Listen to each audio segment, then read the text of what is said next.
नमस्कार, मी राजेंद्र तिडके आणि आपण पाहत आहात युवा दर्पण लाईव्ह। सुरुवातीला पाहूयात आजच्या ठळक घडामोडी। छत्रपती शिवाजी महाराजांचा भगवा महाराष्ट्र, कितीही औरंगजेबाचे फॅन आले तरी महाराष्ट्र हिरवा होणार नाही, नवनाथ बंद। केंद्र सरकारकडून 2026च्या पद्म पुरस्कारांची घोषणा, महाराष्ट्रातील 11 जणांना पद्मश्री जाहीर। आमचे नगरसेवक हरवले आहेत, कल्याणमध्ये ठाकरे गटाच्या नॉट रिचेबल नगरसेवकांचे झळकले पोस्टर। आणि होय, मी भाजपला मदत केली, एकनाथ खडसेंची मुक्ताईनगरच्या निकालावर जाहीर कबुली। आणि आता बातमीपत्र बीड जिल्ह्याचं आणि राज्यातील इतर घडामोडींचं सविस्तर। भारतीय प्रजासत्ताक दिनाच्या पार्श्वभूमीवर बीड जिल्ह्यात जिल्हाधिकारी कार्यालय व सर्व तहसील कार्यालयांच्या वतीने भव्य कार्यक्रमाचे आयोजन करण्यात आले आहे। शिक्षण विभागाच्या पुढाकाराने संपूर्ण बीड जिल्ह्यात संगीत कवायतींचे सादरीकरण होणार असून बीड शहरातील पोलीस परेड ग्राउंड येथे होणाऱ्या मुख्य कार्यक्रमात सुमारे 5000 विद्यार्थ्यांचा उत्स्फूर्तपणे सहभाग असणार आहे। या कार्यक्रमात सहकार मंत्री बाबासाहेब पाटील यांची प्रमुख उपस्थिती लाभणार असून बीडचे जिल्हाधिकारी विवेक जॉन्सन व जिल्हा परिषदेचे मुख्य कार्यकारी अधिकारी जितीन रहमान यांचीही उपस्थिती राहणार आहे। मागील 15 दिवसांपासून इयत्ता 7वी ते 9वीतील विद्यार्थ्यांकडून संगीत कवायतींचा सराव करून घेण्यात आला आहे। महाराष्ट्र शासनाच्या शिक्षण विभागाकडून निवडलेल्या देशभक्तीपर गीतांवर हे सादरीकरण सादर केले जाणार आहे। प्रजासत्ताक दिनाच्या निमित्ताने बीड जिल्ह्यातील विद्यार्थ्यांचा देशभक्तीने ओतप्रोत असा हा ऐतिहासिक उपक्रम नक्कीच सर्वांना प्रेरणादायी ठरणार आहे।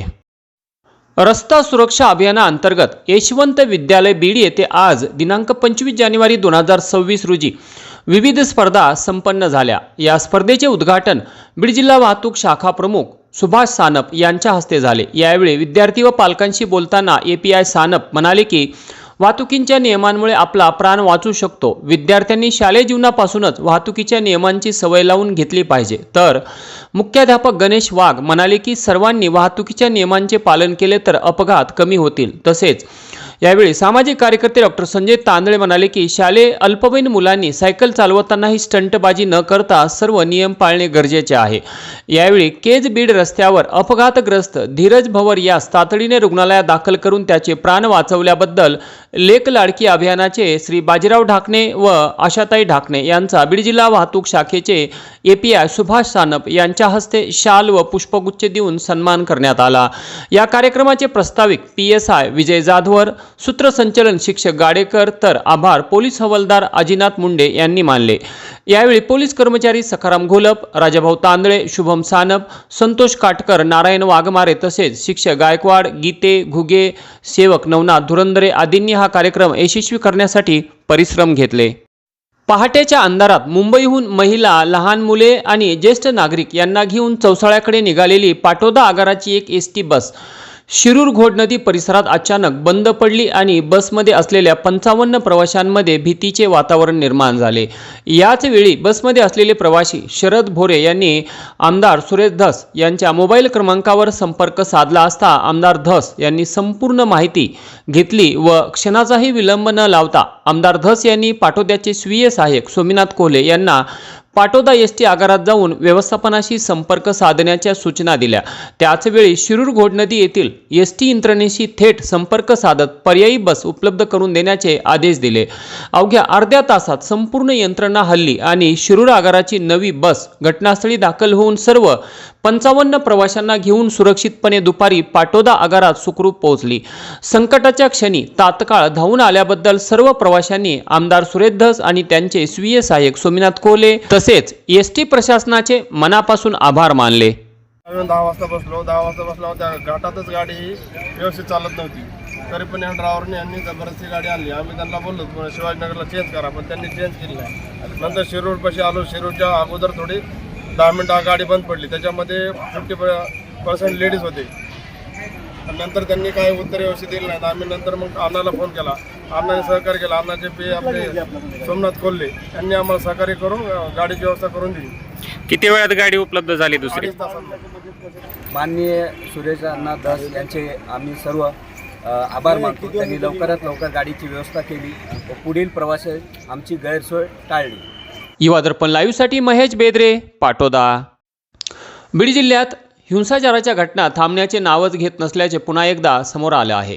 आता पुन्हा एका तरुणाला लोखंडी रॉड आणि लाकडी काठीने बेदम मारहाण करण्यात आली असून शिरूर कासार तालुक्यातील खालापूर येथील नितीन कल्याण लोंढे वय 32 वर्षे हे गावातील सतीश यांच्या हॉटेलवर मोमीन पठाण यांना तुमच्या मुलाने आमच्या मुलाच्या वाढदिवसाच्या कार्यक्रमात काल सायंकाळी येऊन धिंगाणा केला असे सांगण्यासाठी गेले असता रोहित तुळशीदास गायकवाड, शुभम अन्ना लोंढे, आसिफ मोमीन शेख, साहिल मोमीन पठाण या चौघांनी मिळून नितीन लोंढे या तरुणाला लोखंडी रॉड, चाकू, काठीने भर दिवसा मंगळवारी दिनांक 20 जानेवारी 2026 रोजी सकाळी अमानुषपणे आणि जबर मारहाण करत त्याला जीवे मारण्याचा प्रयत्न केला. तर गंभीर जखमी अवस्थेत नितीन लोंढे यांच्यावर बीड जिल्हा रुग्णालयात उपचार सुरू आहेत. या मारहाणीचा व्हिडिओ सोशल मीडियावर व्हायरल झाला असून या 4 जणांविरुद्ध शिरूर कासार पोलीस ठाण्यात गुन्हा दाखल करण्यात आला असून आरोपी मात्र फरार झाले आहेत. या घटनेचा पुढील तपास PSI श्री खांडकुळे हे करत आहेत. तर संबंधित आरोपी विरुद्ध कठोर कारवाई करण्यात यावी अशी मागणी पीडित कुटुंबियांकडून करण्यात आली आहे. आणि आता एक अत्यंत खळबळजनक बातमी. माजलगाव शहरातील एका सराफा व्यापाऱ्याकडून आज रविवार दिनांक 25 जानेवारी 2026 रोजी दिवसाढवळ्या शस्त्राचा धाक दाखवत तब्बल 60 लाख रुपयांचे दागिने पळवण्याची खळबळजनक घटना घडली. माजलगाव शहरातील हनुमान चौकात अमोल पंढरीनाथ गायके यांचे अमोल ज्वेलर्स नावाचे दुकान असून ते मोटारसायकलवरून माजलगावपासून आसपास असणाऱ्या खेडेगावात जाऊन सोन्या चांदीच्या दागिन्यांची विक्री करत असतात. नेहमीप्रमाणे आज सकाळी 9 वाजता ते आपल्या घरातून निघाल्यानंतर 9:30च्या सुमारास ते तालखेड फाटा परिसरात पोहोचले. तिथून पुढे खेरडा गावाकडे जात असताना त्यांच्या पाठीमागून एक 4चाकी वाहनातून आलेल्या अज्ञात चोरट्यांनी रस्त्यावर कोणीही नसल्याची संधी साधत गायके यांच्या दुचाकीसमोर त्यांची 4चाकी गाडी आडवी लावली आणि कोयता, गज यासारखे शस्त्र दाखवून जीवे मारण्याची धमकी देत गायके यांच्या हातातील दागिन्यांची बॅग हिसकावून घेतली आणि आरोपींनी घटनास्थळावरून पळ काढला. अमोल गायके यांच्याकडून 350 ग्रॅम सोन्याचे विविध दागिने अंदाजे किंमत 50 लाख रुपये आणि 3 किलो चांदीचे विविध दागिने अंदाजे किंमत 10 लाख रुपये असा एकूण 60 लाख रुपयांचा ऐवज चोरून नेला असल्याची माहिती प्राप्त होत आहे. या घटनेची माहिती मिळताच माजलगाव ग्रामीण पोलिसांनी घटनास्थळी धाव घेत पंचनामा केला आणि तात्काळ आजूबाजूच्या पोलीस ठाण्यांना सतर्कतेचा इशारा देण्यात आला. तसेच त्या परिसरातील CCTV फुटेजही तपासण्याचे काम सुरू असून बीड येथील LCB पथकानेही घटनास्थळी भेट देऊन तपासाची चक्रे वेगाने फिरवली आहेत. दरम्यान या घटनेने व्यापारी वर्गामध्ये प्रचंड भीतीचे वातावरण निर्माण झाले असून माजलगाव शहरातील व्यापाऱ्यांनी माजलगाव पोलिसांच्या कार्यक्षमतेबद्दल नाराजी व्यक्त केली असून कायदा आणि सुव्यवस्थेवर देखील प्रश्नचिन्ह उपस्थित केले आहेत. आणि याचबरोबर आजचं बातमीपत्र संपलं. उद्या पुन्हा भेटू काही नव्या आणि ताज्या घडामोडींसह. तोपर्यंत पाहत राहा युवा दर्पण लाईव्ह चॅनल. लाईक करा, सबस्क्राईब करा आणि खाली दिलेल्या बेल आयकॉनला प्रेस करा. तोपर्यंत नमस्कार.